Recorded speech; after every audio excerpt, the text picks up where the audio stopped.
University of Austin. What is this? Okay. All right. You introduced this like a good one to prepare for the laughing. You got this. So You got this. there's a bunch of idiots online that really, really want to debate ideas, okay? And the idea is that somehow the nature of the university should be a free exchange of ideas where everyone goes into the room and beats the shit out of each other, but with words in some sort of like free reign argumentative combat or something. Okay. And so you have a bunch of characters that have all been what they would refer to as canceled. I would argue most of them have not been canceled. In fact, some of the people that are going to be listed in the video we're going to show uh, still work at their institutions of higher education. So I don't know that that's being canceled, but I guess people are mean to them online either because they say really bad things or because they received massages from some of the girls that were being trafficked by Jeffrey Epstein. Okay, so those are usually the extremes of the people we're going to see in this video. Okay, and I don't know. I don't know. Receiving massages from Epstein's trafficked women. Probably not a great thing. And I would say, even though I don't think cancel culture is actually a real thing and doesn't actually happen, that might be one of those things where maybe canceling should happen there. And if you're not canceled for that, I don't know. I don't know. The University of Dylan Burns panels? Oh, Jesus Christ. Honestly, this is worse than Dylan Burns panels. I'll throw it out there. This is fucking worse than Dylan Burns panels. Dylan Burns panels, still not great. Still not up for that stuff. But the difference here is these people are at a grift at a higher level to a certain extent. They're taken more seriously because they have like academic credentials. But a lot of them say some really gross stuff. So this was the promo video. There's really no fanfare, but we're gonna get a list of names thrown at us. So I guess let's see who's involved with this project. I should say to wrap up this sort of intro section as well. They've decided all these like dissident type figures. I don't even think they're dissident. To call them that is, I think, giving them too much credentials or too much cred because they're trying to claim the label of dissident. Or it's much like Rebel News. We cover Rebel News here. They like to claim the outsider label, like we're fighting the system, when really they are the system, which is why this is so pathetic, right? They are the system. They are the imperialists. They are the centrist status quo warriors, and yet they like to pretend like they're the radicals, and that fucking frustrates me to no end. So let's see who they decided to as dissidents to form this university. Now what they're doing is they're looking for donations to like make it a real thing, and it seems like a grift for now, but we'll see where it goes. But this is the promo video. We're done waiting for America's university to fix themselves. So we're starting a new a university dedicated to the pursuit of truth and fearless courage. Following all these names. Oh yeah. Take it in. Alright, maybe we'll go a little slower through these people. Let's see if we can do some of these stuff. Okay. So we got Neil Ferguson. I don't know that he's done anything like cancelable other than he's just like a neoliberal type person. I have read one of his books. He wrote a book called The Ascent of Money. I have it actually. I got it at a used bookstores and was like, hey, I want to learn about the ascent of money. Tell me about this money stuff. And I read it, and I can't remember a single thing about it. I just remember being like, I didn't get from it what I wanted to get from it, which was an explanation of how currency changed over time to what it is today. That's what I was hoping for. That's what I thought I was going to get. I didn't feel like I got it. He is also married to Ayaan Hirsi Ali, which She has her own problems, which I think she'll be brought up later. So we'll get to her when we get there. You'll notice as well, a lot of these people are like couples for Mm. whatever reason. So Mm. that's also Also of note, Neil Ferguson, in his youth, attended the Glasgow Academy. okay. Do you want to guess what the Glasgow Academy is? I just Do want you want to to guess? connect with the terrible person. I'm gonna say it has something to do with Henry Kissinger. It might. All I wanted to note was that of course, it's a private independent day school for kids 3 to 18 in Scotland. I just like noting which of these motherfuckers had a private education and was born to wealth. Just a nice little game I play. Oh no, that's a given for all these figures. I don't think many of them. I know. Uh, That's the joke. yeah, but I do like they front this guy. I feel like he's one of the lesser known figures out of like the whole bunch. So it is weird that he gets front ended on this, you know. But I wonder if that's because he's because I've seen him tweeting about this the most. So I wonder if like this is him trying to make his grift, you know. Yeah. We'll see. We'll see. Next was Heather Haying. So Oh uh, shit. this is the spouse of Brett Weinstein, who Hmm. both of them left their I guess they were professors at Evergreen College, and they left because Brett harassed staff about a lot of racial issues on campus. And then when people got mad at him for it, he claimed that he was being canceled because of it. But of course, they didn't get canceled, and then they ended up resigning. And now they do a podcast, the Dark Horse podcast, where they promote ivermectin and other anti-COVID shit. And I think a fan of theirs actually posted a video when they got COVID and died because they refused to actually get treated for COVID because of what Heather and Brett were saying. So tons of fun. The dark, the dark horse based podcast. Yes, Jesus. So shitty people, but great start. When you want a university, what you need, and she's a biologist in training, I think. I know Brett Biologist, is for yeah. sure. Okay, yeah. And Yeah, she's a so, biologist.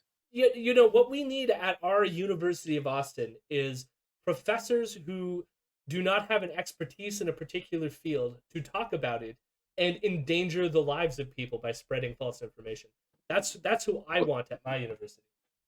Well, their like whole thing was to basically leverage their credentials. Like, we're biologists, we understand how this works, and just ignore the fact that someone might have died because of their shitty fucking advice. But I also like with Heather in particular, like Brett was kind of at the epicenter of the whole Evergreen thing. Like, well, it was his fault, wasn't it? It really was just kind of him. Yeah, Heather He just was went the along with the problem there. grift. I think was part of it, Right, but and that she's that's said some the gross things since she's been on the podcast. But oh yeah, no. I mean, like they're married, so it's like clearly, yeah, clearly they were there was made for some each other. chemistry there, right? Yeah, there's a reason they're married. But like with her in particular, like who the fuck knew about Heather Haying before Evergreen? And now she's got another book out. She's on her website. She's got like a nice front and center donation page. Like And most it's like it's yeah. before COVID, most of her shit was all transphobia bullshit. So that's another fun Oh thing. yeah. She's got 1,630 patrons on Patreon. Heather Haying. We don't know what the fuck she does, but we're gonna give her some money. Yeah, gross. Oh my god, I almost didn't notice her. Kathleen Snow. You didn't see that. You didn't notice that one. Oh no, that's a big one. the Yeah, let's talk about stain on the Kathleen. stain on my degree. Yeah, let go Uh, off. I want to hear about. Let's well, get your take on Kathleen Kathleen Stock Stock. is a philosophy professor from the UK who is a biological essentialist, a turf, if you will, and is just a terrible human being and gets completely promoted by other bigots within the philosophy field and has kind of created a schism within philosophy with people who are like pro and anti stock. And I think the correct side is anti stock because she's wrong and a complete bigoted transphobe. I think recently did she quit her university? And I think Oh my god. she Yeah, quit for because she was saying she was being threatened by like protesters. uh, yeah, no, she was so basically her claim is she resigned from the University of Sussex because she was being bullied. Um, and for those of you that don't follow her on Twitter, shout out to Krista Peterson, who Right. has been like, she's a graduate student in philosophy, and she's just been targeted by anti-trans professors who it's amazing. Krista will come with receipts to the terrible shit they say, to their unoriginal arguments, and to everything that's wrong. And in response, Stock and people like her will be like, "Oh, well, you're just a graduate student." Yeah. But like, even in Stock's like little letter or whatever fucking article she wrote about her resignation, she'd be like, "Oh, they were bullying me, and they wouldn't like, debate me about my ideas." And then you'd see her example, and it would be the example of her being bullied was she was giving a talk, and then someone scheduled another talk right at the same time explaining why she was wrong. So they were debating her. She just couldn't fucking take it. I will say too, I remember because like her bullshit was coming out when I obviously throughout when I was doing my several degrees. And the thing is, I was annoyed because I think a lot of my professors didn't agree with her, but like didn't feel comfortable speaking out. Which why it gets left to grad students or even people just starting their PhD to like take the front of this stuff, because a lot of people don't want to take the risk and risk the like controversy of it and get the hate response for it. And I'm not. I'll say it. They're cowards. Like I understand a part of it, but it's like some of you will be protected. Like, come on, like take a stance, stand up for these people, and fight the obvious people that you clearly think are bigots because you've told me personally. The other part of it is like the people who defend Kathleen Stock are like the old white boys club, and I think part of the fear that a lot of people have is like say you're assistant professor, but like you want tenure, and the old white boy clubs that are the ones defending her are the ones who are going to determine whether you get tenure or not. What do you do? And so a lot of people stay silent. But like, to my opinion, it's a mockery to the field of philosophy because her philosophy is not good philosophy. It's bullshit. It's immoral, and it's not good. So it's like, yeah, I don't know. It's just the whole thing's gross. But she's not a good person. But now, again, here's the thing: these are all people who used to work at universities. They get to pretend to have this martyr complex because she was not fired. She resigned herself because of her own sentimental feeling about being bullied. Even though the people that she sent after other people were far worse to those people than I think anyone was to her.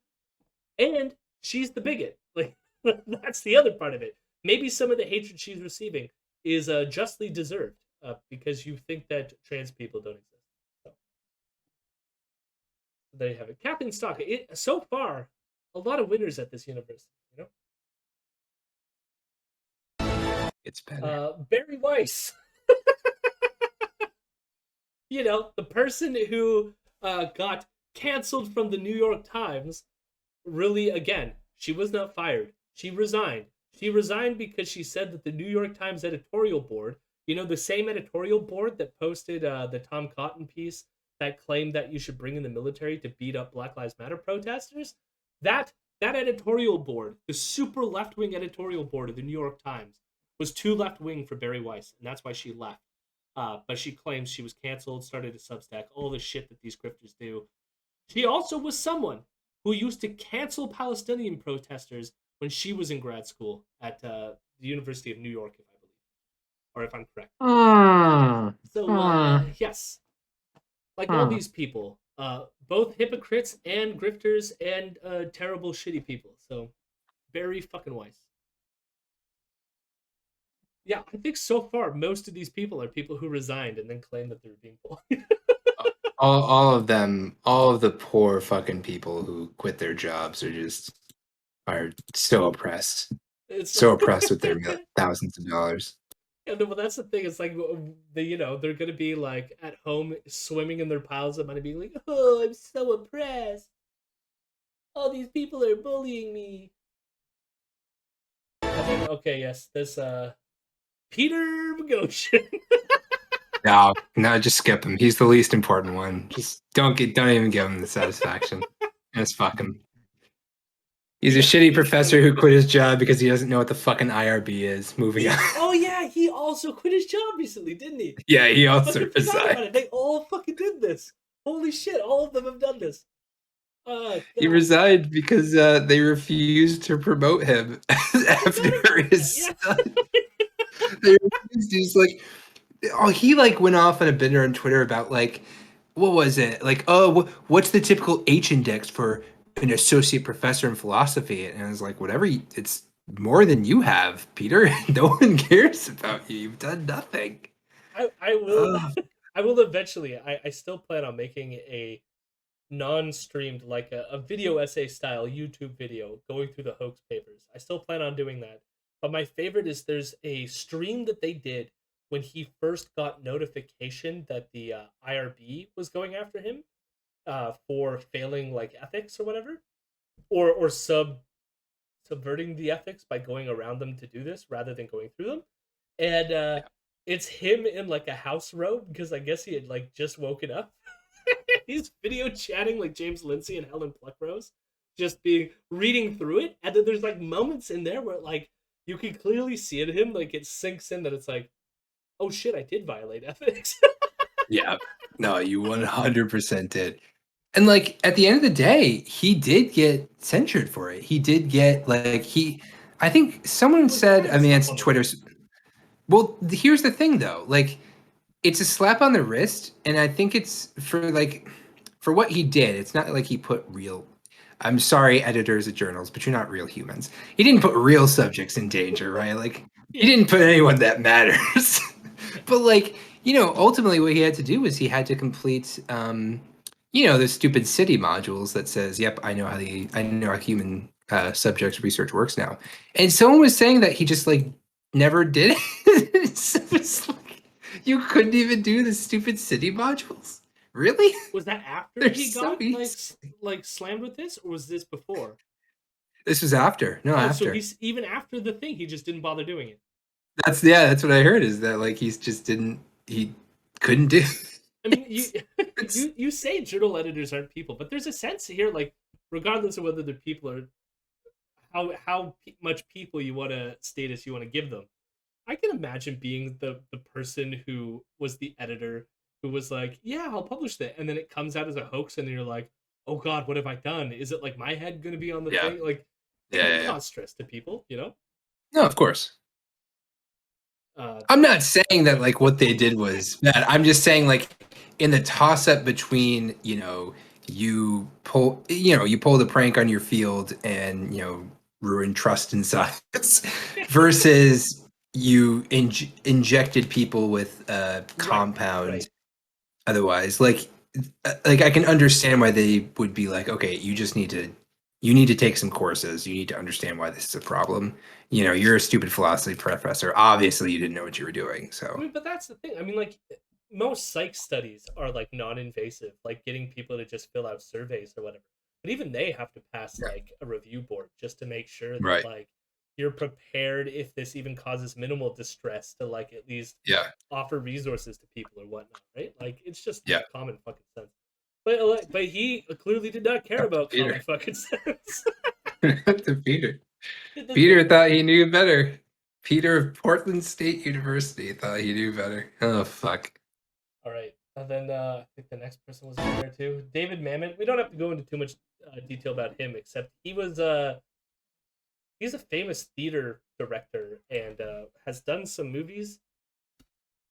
I didn't realize that. I guess he has said some things. Maybe I'll check out his Wikipedia. I know he's a bit of a chud. I guess I'll put it that way. But I didn't realize there was anything that he did that. Mamet and gender issues. No, okay. Yeah, I don't know what particularly like puts him here, other than that he is a conservative, so and has rejected political correctness in the past. So, there you go. Mamet has described the NFL anthem protests as absolutely fucking despicable. Okay, in a 2020 interview, he described Donald Trump as a great president and supported his reelection. Okay, so you can see why he's on here. Okay, maybe here's a better one. Okay, during promotion of a book, Mamet said British people had a taint of anti-Semitism, claiming they want to give Israel away to some people whose claim is rather dubious. In the same interview, Mamet went on to say that there are famous dramatists and novelists in the UK whose works are full on anti Semitic filth. He refused to give examples because of British libel laws.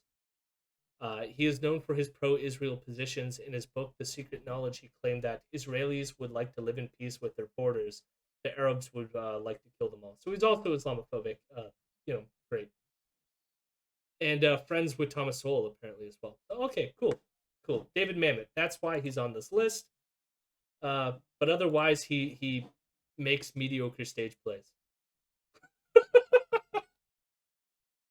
There you go. What else? Uh, Hanno. I don't even know who the fuck this is. Have you ever heard? This is the president. No, this is the president of the university. This? Yeah. Okay. So for those of you that don't know, I know. So Pano Canales was, I think, president at St. John's College. If you don't know where St. John's College is, I don't fucking know either. It's a small school. No one really cares about it. But there's an excellent Twitter post. You can look up the financial health of universities, graded on like a standard rubric of A minus, B plus, whatever. And you can look at how sort of their financial affairs are every year. And someone posted St. John's College financial report card from before Pano was president. It was like an A. It was like a top mark. And then after he left, it was a D plus. So he ran that college financially into the ground, and now is going to start the University of Austin. It's great. Amazing. Amazing. Have fun, Pano. Have fun. Greek? Is he Greek? I'm guessing with the name, but I've never heard of this guy until this moment. So there you go. Ayaan Hirsi Ali. Uh, she's an Islamophobe. I was talking to Vienna about this the other day, where it's complicated with her because I have read her biography, and she experienced some traumatic shit when she was a child, having to do with, in particular, her. I think it was Somalia, the Islamic, her Islamic family in Somalia. But of course, that's not indicative of all of Islam. But of course, she has like sided with Sam Harris and all the people. I mean, she also worked with Theo Van Gogh, who was murdered as well by Islamic extremists. So it's like I sympathize with her backstory. I don't like how she's dealt with it. You know, uh, and I'm sure she's done other horrible shit, but that's the extent to which I know that she's reacted to things. I think she's also now like a conservative and has endorsed like other fascist candidates in other European countries. So there you have it. Ayaan Hirsi Ali, and again, she is married to or is a partner to Neil Ferguson, who was the first person on this list. She's Somali, yeah. Oh, Bari Weiss wrote an article on this. Is that what you're sharing now? We can't wait for universities to fix themselves, so we're starting a new one. Oh, he posted. The Pano guy posted to Bari Weiss's Substack. Okay.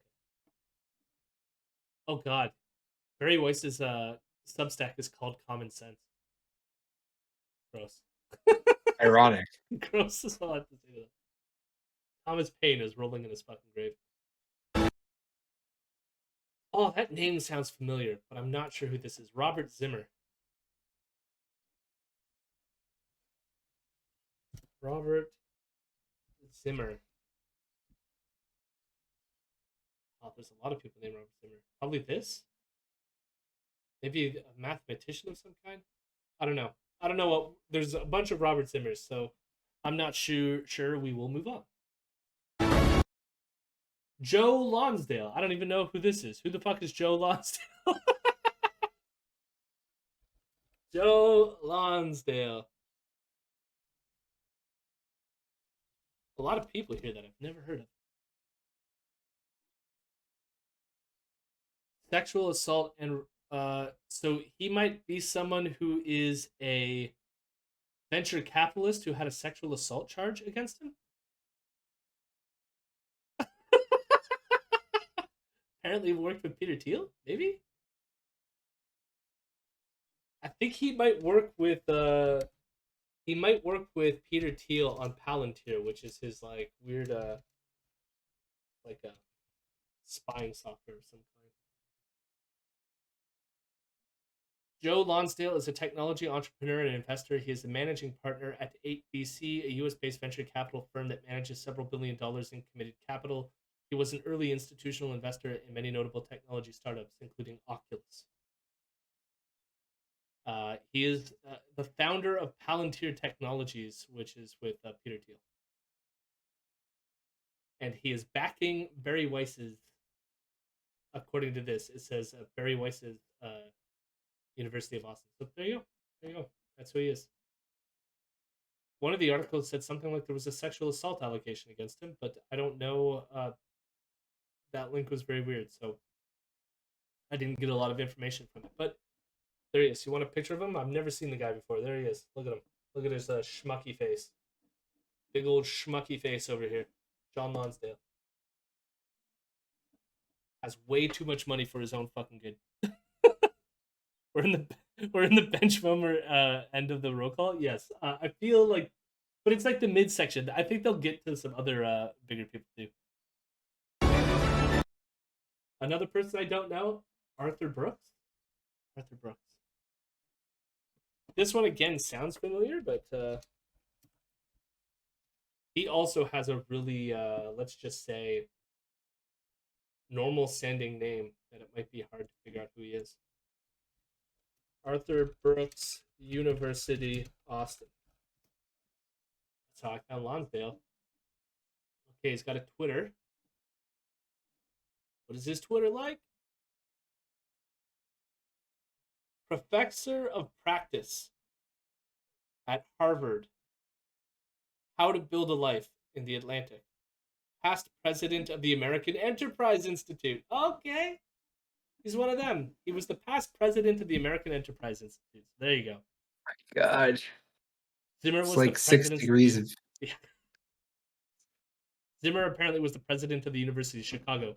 So that reminds me, if you don't remember what that scandal was, University of Chicago was the one who released a statement to all their staff saying that they won't be a safe space. I'm pretty sure that, and to like embolden the idea that they stand for free speech, they released a thing. It was like all the rage back when that happened. And my guess is that happened under Robert Zimmerman's tenure, since he's a part of this, or Robert Zimmer, I should say. I'm going to type in all that. Free expression. Yep, 100. I knew it. He's the free speech guy at the University of Chicago. Okay, nailed it. Figured it out. Thank you, Alert the Audience, for tying that in. Yeah, no, he was that guy. 100%. All these people just seem fantastic. Nadine Strawson. Oh, this one sounds familiar too. See, all these people. I mean, like the weird thing is like some of these people are, let's just say, people higher in the part of the structure of these institutions, which is like weird that they want to leave and start their own thing. Like, if you're already the president of a university, like, don't you think you can use some of your power to shape the institution? I don't know. Unless they're all like, we're Well, tired of being pushed around by all these unions and stuff, and we want to leave and form our own. yeah, that's right. How could the university president ever exert any sort of control to change the culture of the place they work? I don't know. It's odd. You might even think that, maybe there actually isn't a problem. Oh, that's that. No, no. It's definitely universities now have been overtaken by the woke mob, and the woke mob is not, in fact, a pushback to overly conservative and regressive ideas that are perpetuated by the academic elites and those in power. Couldn't be that. Couldn't be that at all. This this Nadine Strawson seems to be someone who used to work for the ACLU. or was the president of the American Civil Liberties Association. Oh, what did she do? It's there's always some. You know what so I was okay. I've been reading Bari Weiss's Substack as you've been going on, and she has a bunch of little like diatribes, biographies about people who are like they were liberal and now they're facing the woke mob, and it's always like a white person who is like a neo-lib, but they get called liberal or progressive, and they always say something that's like, that's pretty fucking racist, actually, and that's kind of a problem. And everyone turns on them. They're like, "What? What's happening? I don't understand." And I feel like it's going to be the same thing with Nadine Strawson, isn't it? It's going to be the same thing. She's going to have said something really fucking stupid because she's old and white, and that's it. And then she's like, "Ah, it's time for the university." Yeah, all I can find is a bunch of articles that she's written defending speech we hate. Oh, We of got course, there hate. it is. Why we Yeah. should resist it with free speech. Defending speech we hate. American Civil Liberties Union president. So that Should seems you to be a defend the frame. free, yeah? Should you defend the free speech rights of neo Nazis? No, no, you should fuck them, kick them out. They're not citizens. They don't have rights. Get rid of them. Viking Man says, okay, so how many of these names have passed with unsavory allegations in their past? Jody, we're going to need you to do a red yarn on a corkboard connecting the dots. Pretty much. It's pretty. Yeah, it'd just be like, you know, a quilt. It would be a quilt. There would just be one node labeled bigotry, and it'll just be connected to all of them. Oh God. Leon Cass.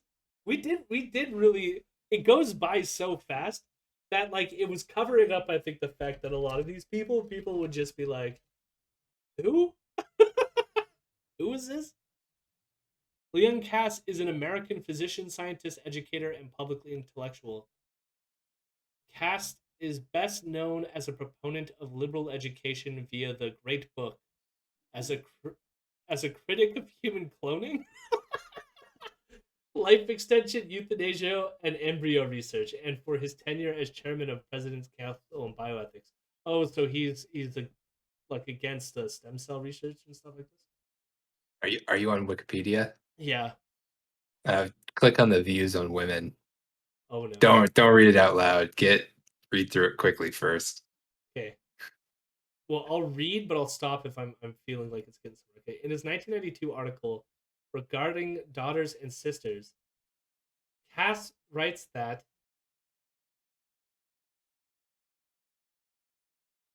uh, the R word for something that you can do to other people sexually that's not great is I think that word gets flagged a lot, hence why I'm saying it this way. Is a capital offense, a crime worse even than murder, for the R worder, says the book of Deuteronomy, death by stoning. It has never seemed to me too cruel or excessive a punishment.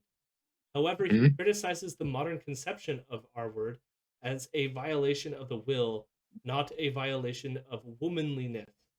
Womanliness for Cass requires modesty rather than power. He concludes, many lonely women, more than can safely admit it, secretly hope to meet a gentleman, but the vast majority steadfastly refuse to be ladies.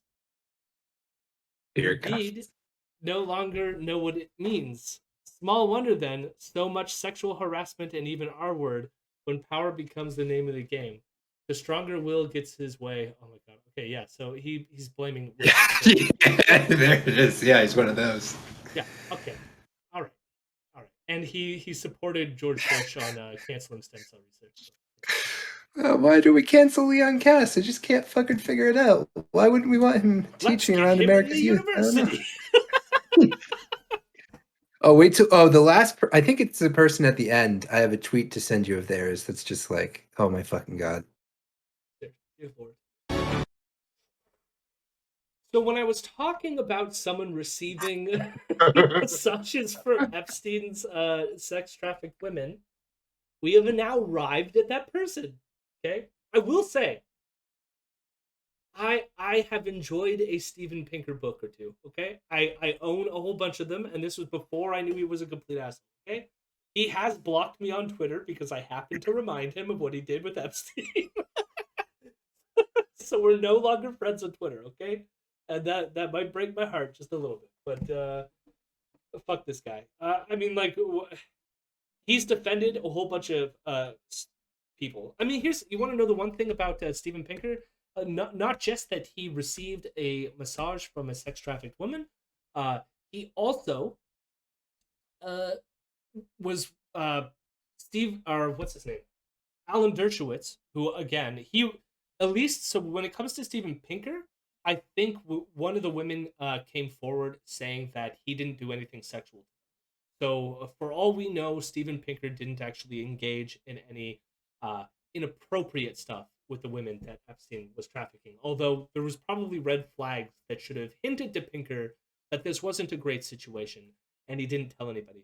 In fact, what he did instead was Alan Dershowitz, who himself is claimed by one of Epstein's victims to have sexually assaulted them. He approached Steven Pinker when Epstein was undergoing his first trial that eventually he was acquitted for, in order to receive a linguistic argument for why Epstein was innocent.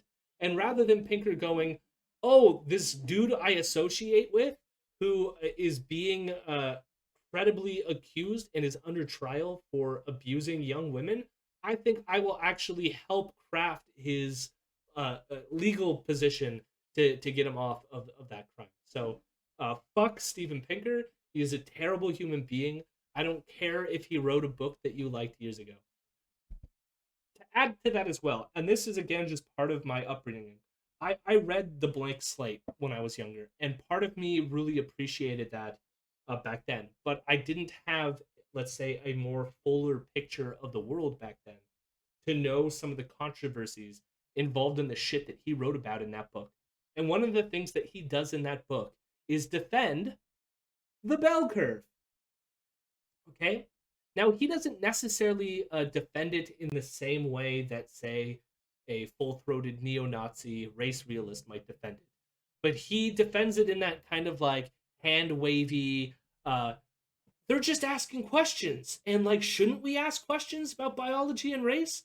Why are people being so like PC about this when we should be just like casually researching stuff? Why are people being so uptight about this? And it's like maybe because the argument of that book was that black people are genetically inferior.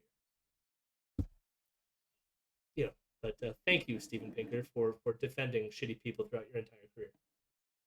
Uh, and now I guess here's the thing. I mean, this person at least still has their job, still works at Harvard, I believe. Although, like, I don't know that I don't think he's ever or has taught in years because he pretty much started writing on the fact that he was basically a book writer. I don't think he's done original research even in decades.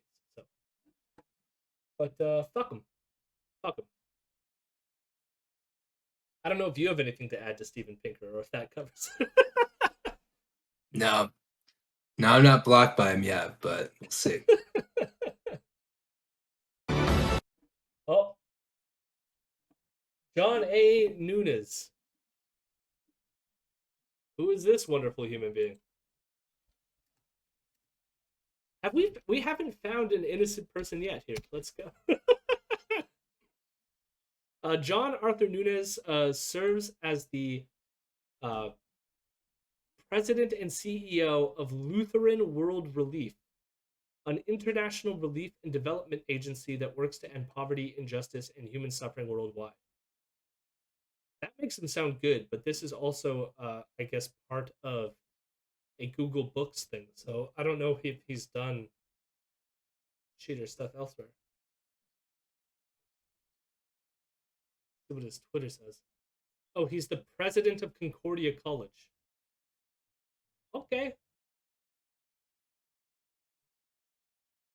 He retweeted a tweet here that says an idea for thinking conservatives. If you don't like CRT in schools or systemic racism concepts, which do have weaknesses, develop a better theory that accounts for race in American history. Like Nozick did in response to Ross. Oh, so he seems to be a person who likes libertarian thinkers like Nozick. So, all right. So he might just be a libertarian. I don't know. A religious libertarian. I don't know. You let me know. I don't know much about this Nunez person. Now this guy, the only thing I know about this guy, Concordia is where Gad Saad teaches. I believe so. Yes, I believe so. Concordia. Uh, that actually is that? No, it's not the same. God Saad is in Montreal, I believe. I can't remember what the college is in Montreal. Montreal College, or it might be a university. Concordia. Concordia. So there's two Concordias. Okay, so this John Nunez teaches at a Concordia somewhere else, not the one where Gad Saad teaches at. There's two different Concordias apparently. We're learning today. Lex Friedman. All I know about this guy is he's another tech bro, our tech bro.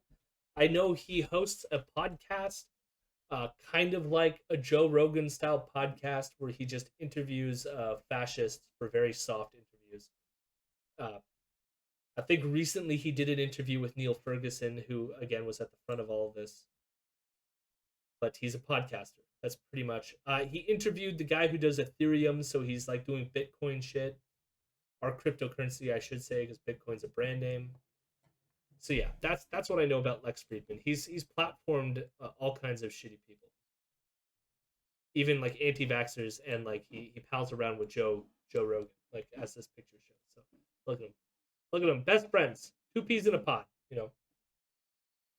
Uh, but other than that, I don't know much about him. I'm sure he's a shitty person like the rest of them. There you go. But why should he be qualified to teach at the University of Austin? I don't know. Did we miss one there, or is it just Stacy Hawk? How many do we have to go through? Andrew Sullivan. Okay, maybe we're close to the end here. Stacy Hawk. So many of these people I've never heard of. Okay, this is my guess is they're all people, uh, a part of the institution. Obviously, all these people seem to be presidents of various universities and stuff. Republican Party of Texas. That's the only bit of information I got from Stacy Hawk. Is she's somehow involved in the Republican Party of Texas? Okay, there you go. I mean, she has a following on Twitter of 200 people.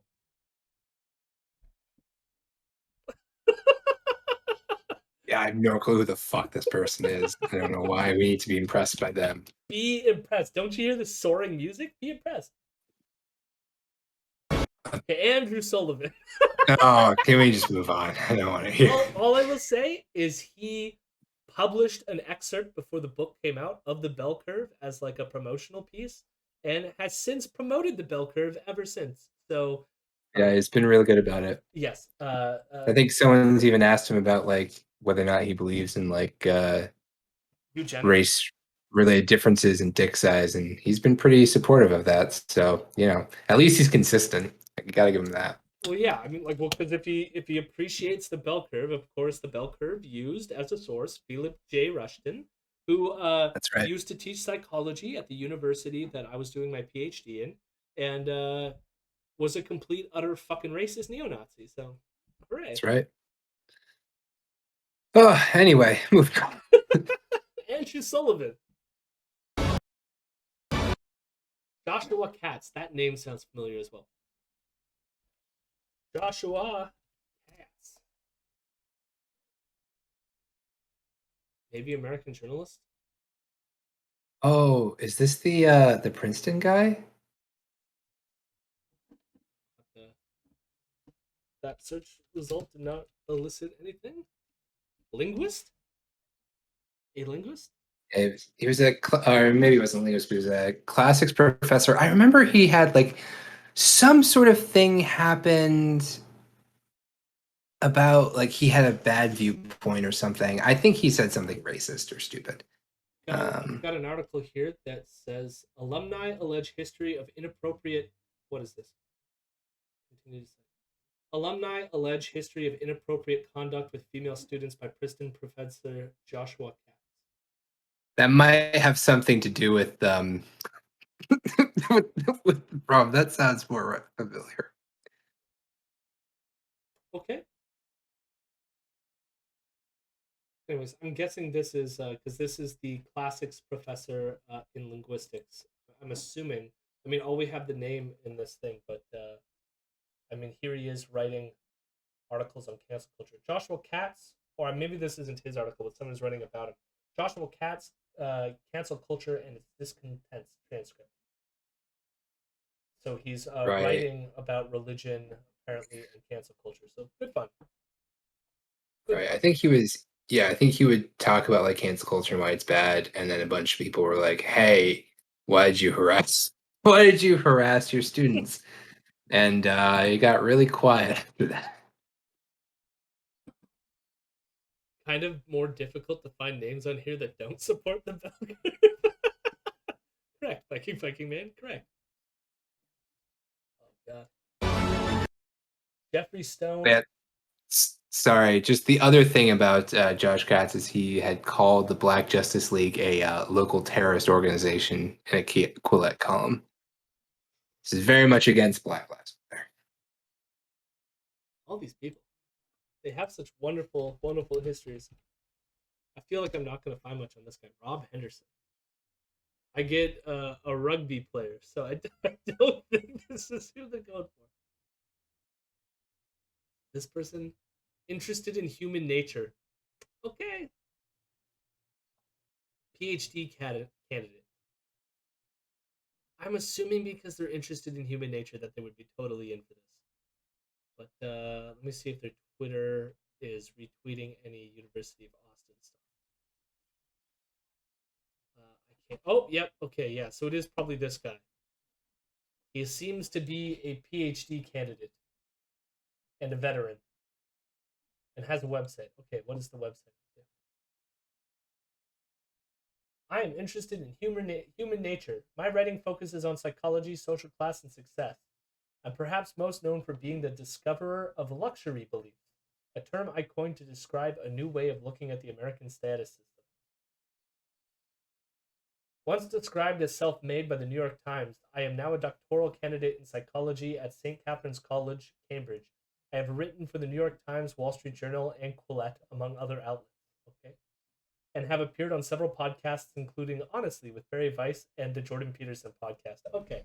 Of fucking course. Of fucking course. Oh my god. Who I forget More who was it plot on. holes in me.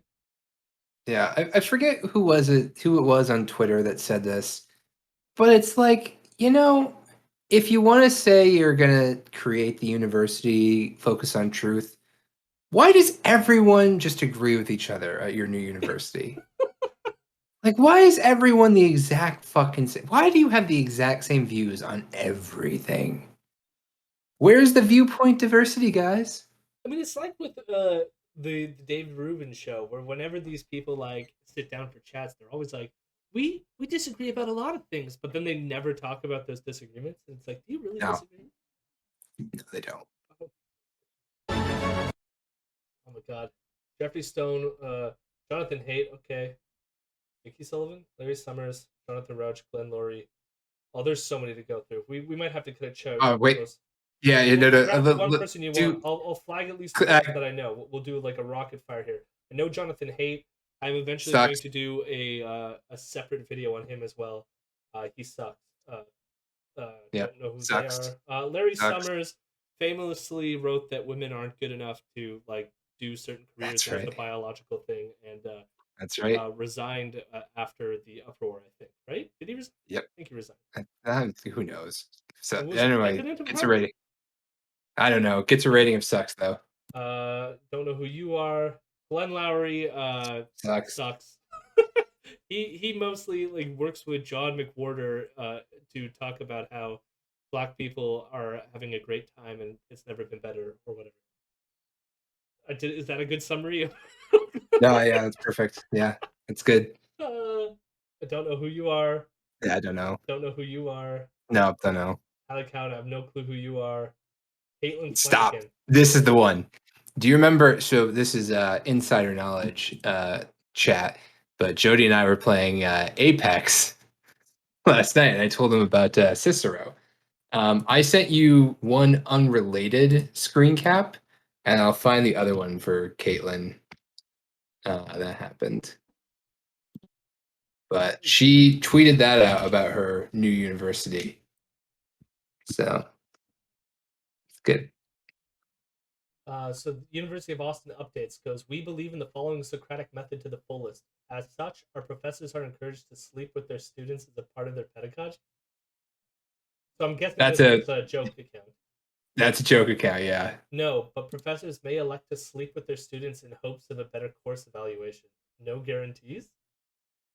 Yeah, I if you're promoting a new university, maybe don't say that when members of your board have been credibly accused of sexual impropriety. Maybe that's not the first thing you should fucking tweet out, Caitlin. Like, it feels clear to me that it's a joke. It's just like, that's not, again, given the context, not a great Exactly, joke. yeah. Not It's a not a great good joke. joke. Summers is a Wall Street ghoul, past president of Harvard, and as Jody noted, a misogynist. Yeah, yeah. Well, I'm sure all the people we skimmed through too are also ghouls. It's just I do want to get to the one video. We are gonna skip the PPC shit. DJ McCloskey. Wait, is that the person who held the gun in St. Louis? The mustard stain? I hope it is. Uh, Oh, I hope it's no. them. Oh no. Is it? Is it? No, it's not.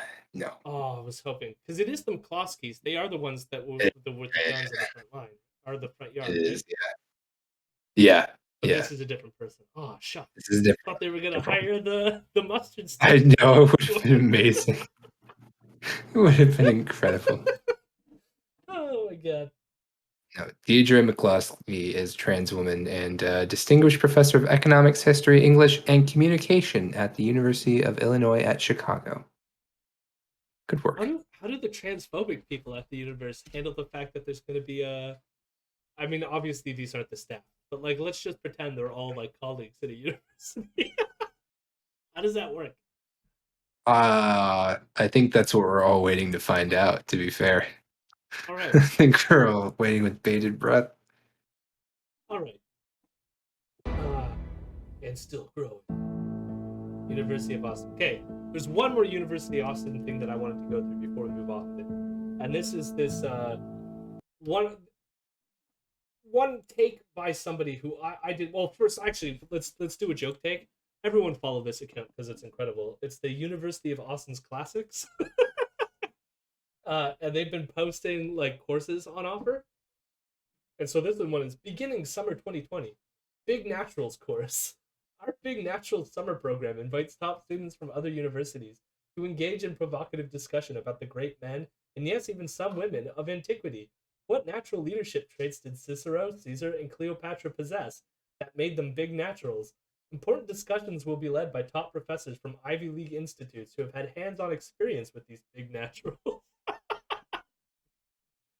Oh my god. So yes, wonderful account. Check it out. But this is an account by what I can only describe as a centrist. Uh, we can click on him now just to see. It says right in his title here, it says Politics, Economics, Violence, Crime, Poverty, University of Chicago Professor Harris Policy, new book, Why We Fight. He's described himself in other tweet threads as basically a neoliberal interventionist. So you can sort of get the idea that he's not really coming from the left anyway.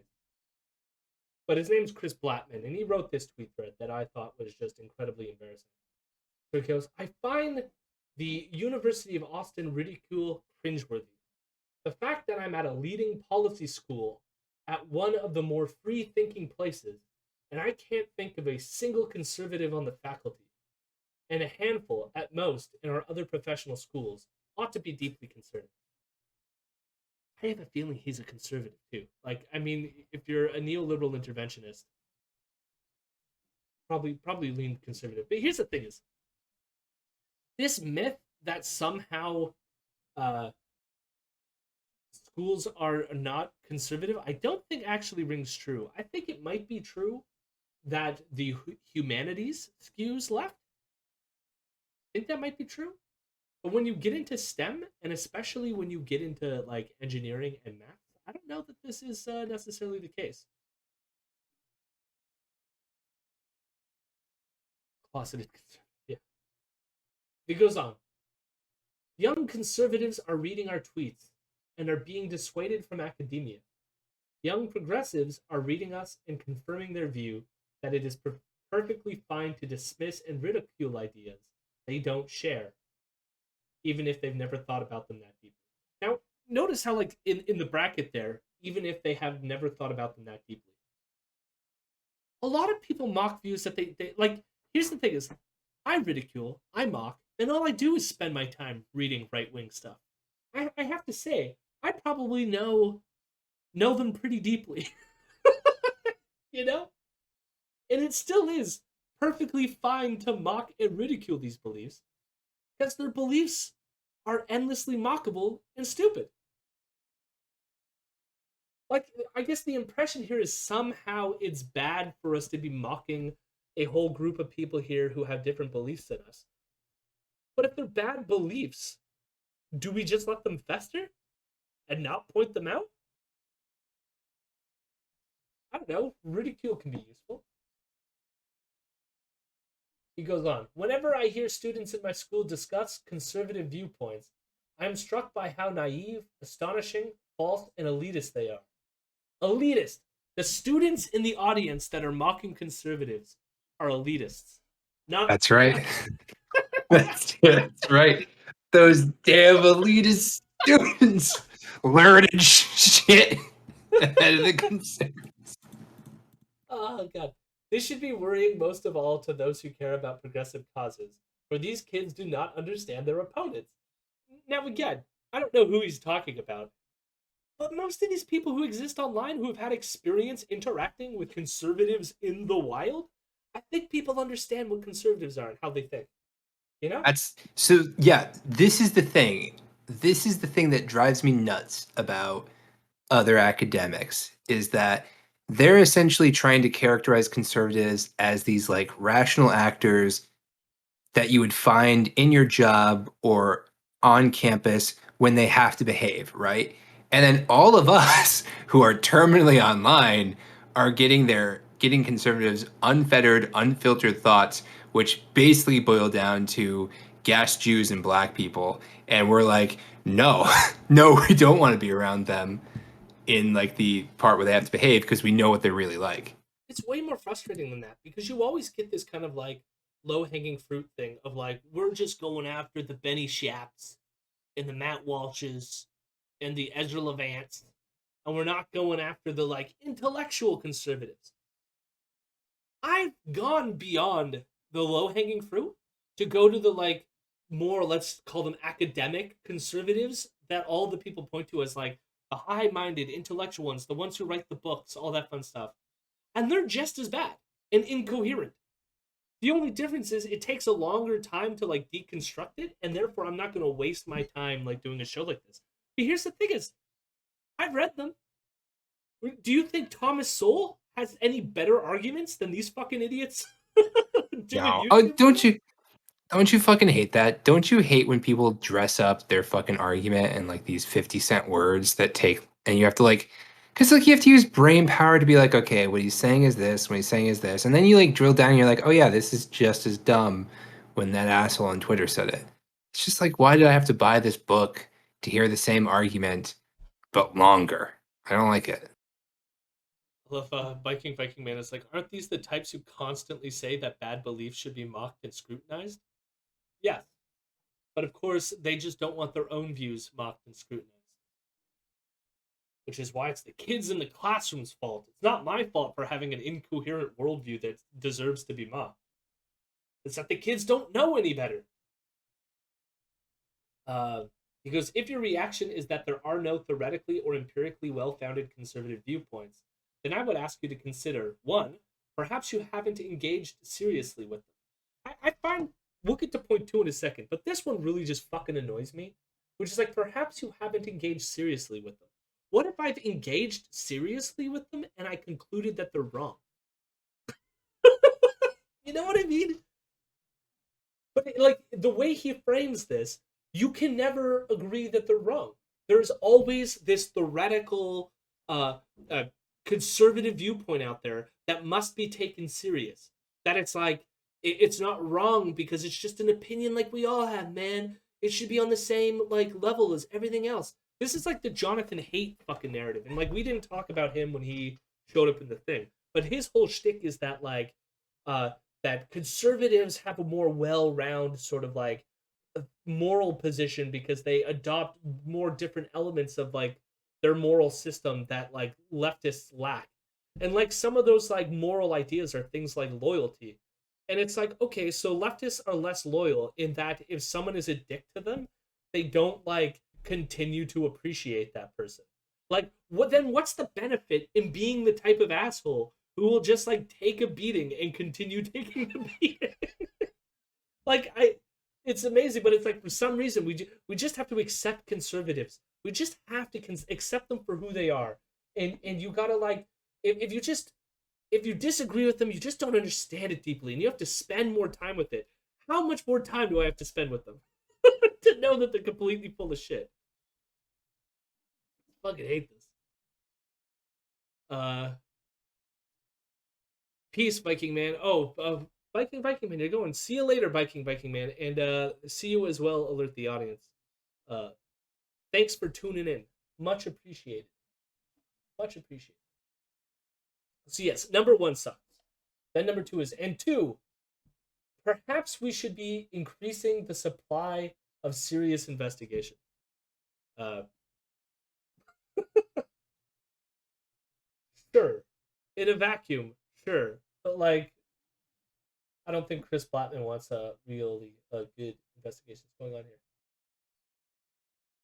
The other thing that I want to note here is this idea here is like if your reaction is that there are no theoretically or empirically well-founded conservative viewpoints, then I would ask to engage more seriously with them. And it's like often you hear a lot of people say like, well, the reason why like there's less conservatives in academia is just because the world does not conform to like conservatism. The world, the universe has a liberal or left-wing bias, and there's an element in which like I don't think that is necessarily the case. In terms that like I don't think conservatism or being left wing is an empirical thing.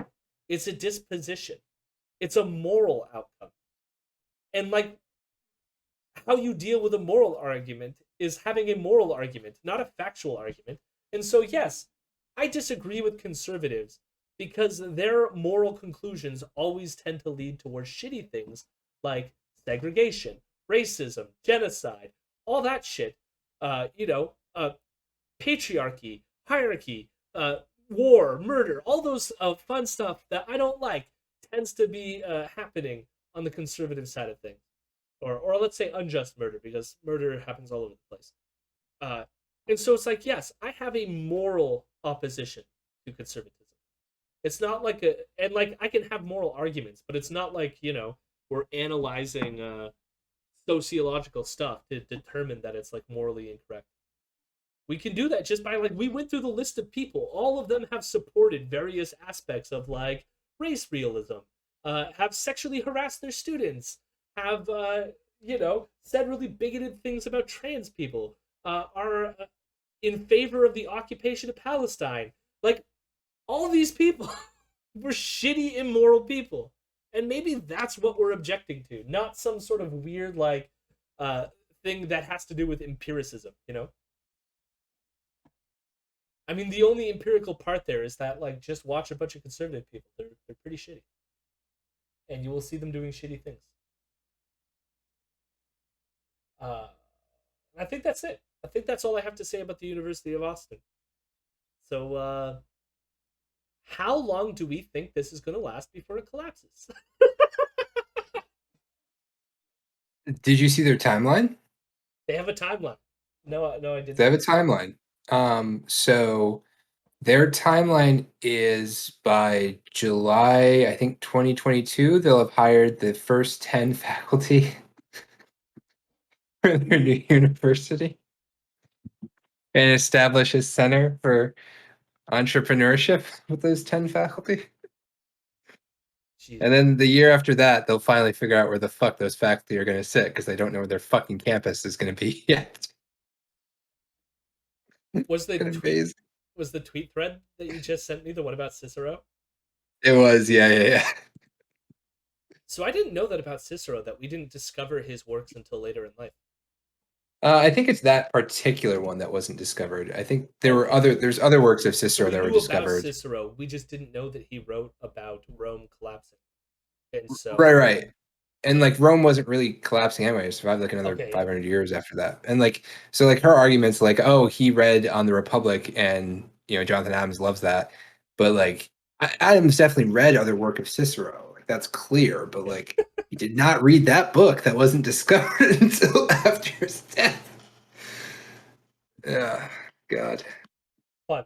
So I mean, this is the thing. So they have these people who are supposed to be like organizing and having these intellectual conversations, and even about simple historical facts like this, they're completely wrong.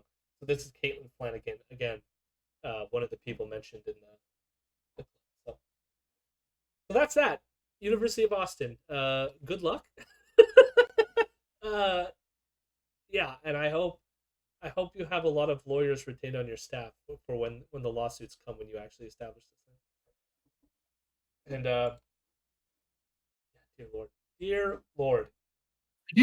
I know we're getting off of it. I do just want to say, please don't send your kids there. Please don't. If anyone says they're going to go there, please explain to them that they would get a better education at University of Phoenix. Like, please do not let any young impressionable kids. Like, I know if you're out there and you're like, oh, these fucking liberals talking about all this thing and they don't care about us. They're racist. Fine, but like, please don't give these people money. They don't have your best interest at heart. It's another con, just like Trump University, just like Prague University. Don't do it. I think that's it. Don't do it. You heard it here. Just say no. Don't do it. Just say no. Hello, my rebels. Hello, my rebels. I'm a good boy.